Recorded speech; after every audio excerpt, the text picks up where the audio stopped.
आज एका graduate engineer मुलीबरोबर झालेला संवाद आणि त्याची स्टोरी मी तुमच्याबरोबर शेअर करणार आहे. आज माझ्या ऑफिसला जळगाव गावची एक BE कम्प्युटर सायन्स झालेली एक कॅन्डिडेट आली होती. ॲक्च्युली ती इतर ठिकाणी चालली होती, पण आमचा बोर्ड बघून माहिती घेण्यासाठी ती आली होती. तिची एक व्यथाच वेगळी होती आणि ती व्यथाच ह्या स्टोरीचा लर्निंगचा भाग आहे. तिचं म्हणणं असं होतं की माझं BE झालं, कुठल्या तरी एका कॉलेजमधून झालं, कम्प्युटर सायन्समध्ये झालं, मला जॉब काही लागला नाही. मग माझे वडील शिक्षक आहेत, मग मी आता पुण्यामध्ये आले, मी काहीतरी धडपड करते, काहीतरी शिकते, कुठेतरी मला ॲज अ ट्रेनिंग म्हणून मला काम मिळालं, मला 8,000 विद्यावेतन मिळालं. तिथं 5 महिने झाले ती आता इंटर्नशिप करते. तिची अडचण ही होती की सर तिथं मला खूपच कमी 8,000 रुपये मिळत आहेत, काही भागतच नाही आहे, कसं करू. त्या मुलीची तक्रार किंवा त्या मुलीचा प्रॉब्लेम फार जेन्युइन आहे. त्याचबरोबर तिला घरच्यांचं प्रेशर होतं, वडील शिक्षक, की तुला आता इंजिनियर झालंय, मग आता तू 2 पैसे कमवले पाहिजेत. ऑफकोर्स आर्थिक अपेक्षा नसतील, पण कर्तृत्वाच्या दृष्टीनं त्या वडिलांचं एक जे सोशल प्रेशर त्यांच्यावर आहे, जबाबदारीचं ते त्या मुलीवर टाकायचा प्रयत्न करत होते. यात झालं सगळ्यात गंमत असेल, त्या मुलीवर प्रेशर आलं. मग ती म्हणते आता मी तो जे मला इंटर्नशिप मिळाली मी ती स्विच करते, मी कुठेतरी अजून एक 8-10 हजार जास्त मिळतील का ते पाहते. इथं लक्षात घेण्यासारखी गोष्ट अशी आहे की फक्त 5 महिने झालेत त्या मुलीला एक कुणीतरी इंटर्नशिप दिली.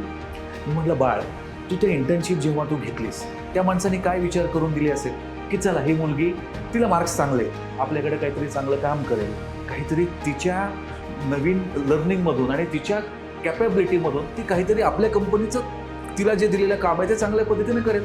हा विश्वास तिला जो तिच्या ज्या नोकरी देणाऱ्या माणसानं टाकलाय तो किती महत्त्वाचा आहे. तो एकतर्फी विश्वास आहे.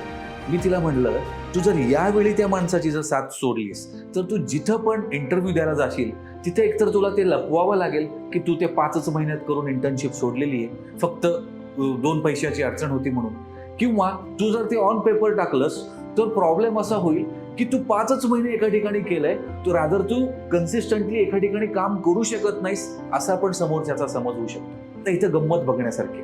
4 वर्ष जिथं आयुष्यातली इन्व्हेस्ट करून जी काय असेल ती फी भरून जी शिक्षण पद्धती फक्त प्रॅक्टिकल ओरिएंटेड ट्रेनिंग नसल्यामुळे तुम्हाला जॉब नाही देऊ शकली, तिथं तुम्ही पैसे भरले, 4 वर्ष दिले, तरी तुमची तिथे काही तक्रार नाही.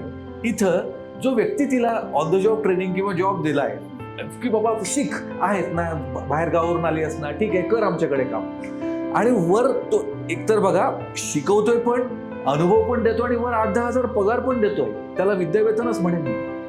तर आता आपली थॉट प्रोसेस किती वेगळी. मी तिला सहज प्रश्न विचारला, बाळा ज्या माणसाकडे तू काम करतेस त्या माणसाला तू कसं बघतेस, म्हणजे गुरु म्हणून की बॉस म्हणून की एम्प्लॉयर म्हणून. ती म्हणली एम्प्लॉयर म्हणून. मी म्हटलं तिथंच चूक झाली. तू जर त्या व्यक्तीला गुरु म्हणून आत्ता पाहिलंस, त्याच्याकडून ज्या व्यक्तीनं ग्रॅज्युएशन झाल्या काही येत नसताना तुला संधी दिली आहे, तुला हात दिलाय, त्या व्यक्तीला तू गुरु मानून त्याच्याकडून वर्षभर शिकलं पाहिजे. आणि गुरु दक्षिणा द्यायच्याऐवजी वर आपल्याला 2 पैसे मिळतात, त्याच्यापेक्षा चांगलं काय. त्या मुलीला ते पटलं आणि ती मला जाताना थँक्यू म्हणून गेली. आता इथं खरी गंमत आहे, तिनं जर ते समजलं आणि तिला जे कळालंय ते जर तिनं कळतंय, पण वळखण्याचं होतं ना आपलं, तिला कळालंय, पण जर तिने ते वळवलं, तिने ते कन्सिस्टंटली तिथं वर्षभर टिकून काम केलं, तर कुठेतरी तिचा रेझ्युमे, तिची क्रेडिबिलिटी, तिचा कॉन्फिडन्स, तिचा नॉलेज, तिचा एक्सपिरियन्स बिल्ड होईल. दर 6 महिन्यांनी इकडून तिकडं आपण जर ऑपॉर्च्युनिस्ट बनलो, 2-5 हजारासाठी जर आपण स्विच करत राहिलो तर आपली क्रेडिबिलिटी बनणार नाही. ज्या व्यक्तीनं आपल्याला काही येत नसताना आपल्यावर विश्वास ठेवून आपल्याला अपॉर्च्युनिटी दिली आहे त्या व्यक्तीला कमिटेड राहणं ॲटलिस्ट 1 वर्षासाठी तरी नितांत गरजेचं आहे. तुम्हाला काय वाटतं, तुमचा कसा अनुभव आहे? फर्स्ट ग्रॅज्युएशन नंतर जॉब मिळताना तुम्हाला काय अडचणी आल्या? तुमचा पहिला मेंटर कोण? मी अजिबात एम्प्लॉयर म्हणणार नाही.